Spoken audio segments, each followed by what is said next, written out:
ಕರ್ನಾಟಕ ರಾಜ್ಯದಲ್ಲಿ ಮಂಜೂರಾಗಿರುವುದರಲ್ಲಿ 57 ಶಾಲೆಗಳು ಮಂಜೂರಾಗಿದೆ.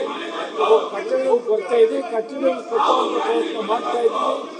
ನಾನು ಮನವಿ ಮಾಡ್ತೀನಿ ಶಾಸಕರಲ್ಲಿ, ಅವರು ಬಾಡಿಗೆ ವ್ಯವಸ್ಥೆ ಮಾಡಿಕೊಂಡು ಬಿಲ್ಡಿಂಗ್ ಒದಗಿಸಿದರೆ ನಾವು ಈ ವರ್ಷದಲ್ಲಿ ಪ್ರಾರಂಭ ಮಾಡ್ತೀವಿ. ಶಾಲೆಯನ್ನು ನಾವು ಶಾಲೆ ಪ್ರಾರಂಭ ಮಾಡೋಕ್ಕೆ ತಯಾರಾಗಿದ್ದೀವಿ. ಸಭಾಧ್ಯಕ್ಷರೇ, ಈ ವರ್ಷನೇ ಬಾಡಿಗೆ ಬಿಲ್ಡಿಂಗ್ ಕೊಡ್ತೀನಿ, ಪ್ರಾರಂಭ ಮಾಡಿ.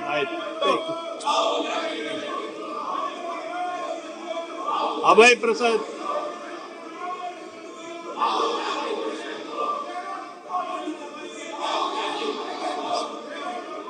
ಸನ್ಮಾನ್ಯ ಅಧ್ಯಕ್ಷರೇ, ಪ್ರಶ್ನೆ ಸಂಖ್ಯೆ 1040 ತಮ್ಮ ಮೂಲಕ ಉನ್ನತ ಶಿಕ್ಷಣ ಸಚಿವರನ್ನು ಕೇಳಲಿಕ್ಕೆ ಬಯಸ್ತೀನಿ. ಸನ್ಮಾನ್ಯ ಅಧ್ಯಕ್ಷರೇ,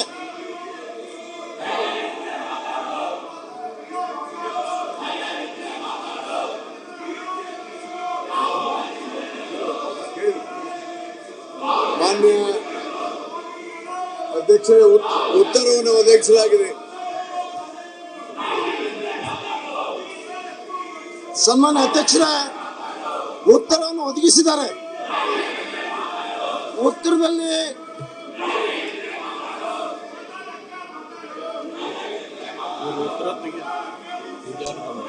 ಉತ್ತರ ಇಲ್ಲ ನೋಡಿ. ಅದು ಮಾನ್ಯ ಅಧ್ಯಕ್ಷರೇ, ನಾನು ಈಗಾಗಲೇ ಉತ್ತರದಲ್ಲಿ ಸ್ಪಷ್ಟಪಡಿಸಿದ್ದೇನೆ.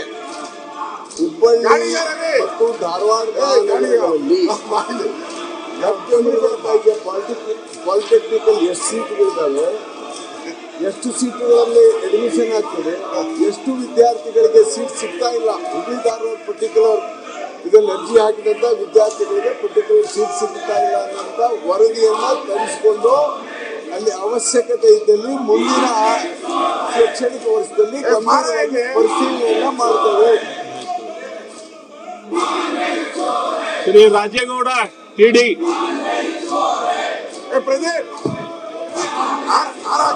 ಅಧ್ಯಕ್ಷರೇ, ಚಿಕ್ಕ ಪ್ರಶ್ನೆ ಸಂಖ್ಯೆ 1276 ಮಾನ್ಯ ಅರಣ್ಯ ಜೀವ ಪರಿಸ್ಥಿತಿ ಮತ್ತು ಪರಿಸರ ಸಚಿವರಲ್ಲಿ ಕೇಳ ಬಯಸುತ್ತೆ. ಪ್ರದೀಪ್ ಅವರೇ, ಪ್ರದೀಪ್